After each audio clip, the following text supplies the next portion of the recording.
Promptire is a new method that uses prompts to restore high-quality images from degraded versions, regardless of the type or severity of degradation. This advanced technique adapts to a variety of image issues like noise, blur, and haze. Core enables you to extract structured data from text using LLMs. MosaicML has one of the industry-leading toolkits for training large AI models, while Databricks has the customer's data. The combination of the two seems sensible. Congrats to the team. Google Colab is an online, VM-backed, Jupyter notebook interface. It has continually been the entry point for many programmers and AI developers.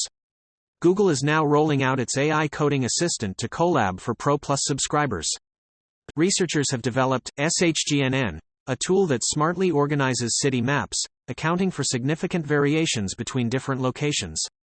This new system effectively groups nearby similar locations, resulting in a more accurate representation of urban diversity. An extensible, convenient, and efficient toolbox for fine-tuning large machine learning models. Designed to be user-friendly, speedy, reliable, and accessible to the entire community. DragGAN allows you to edit photos by dragging parts of the image. Its development team has released the code in a live Hugging Face demo. Giskard is an open-source testing framework dedicated to ML models, from tabular models to LLMs. Microsoft's Jared Spataro believes that AI will change the nature of work, including meetings and creative collaboration. He argues that we need to adopt a new approach to work and management in order to take advantage of the potential of AI.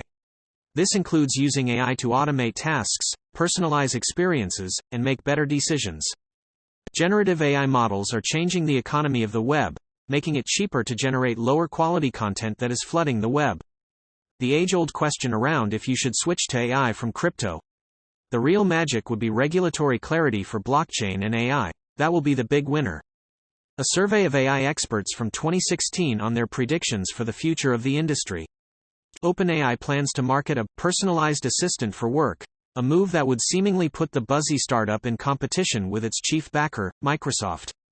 A poll of 2,000 people about how they're using AI, what they want it to do, and what scares them about it the most. Hugging Face's QR code generator transforms boring QR codes into eye-catching works of art.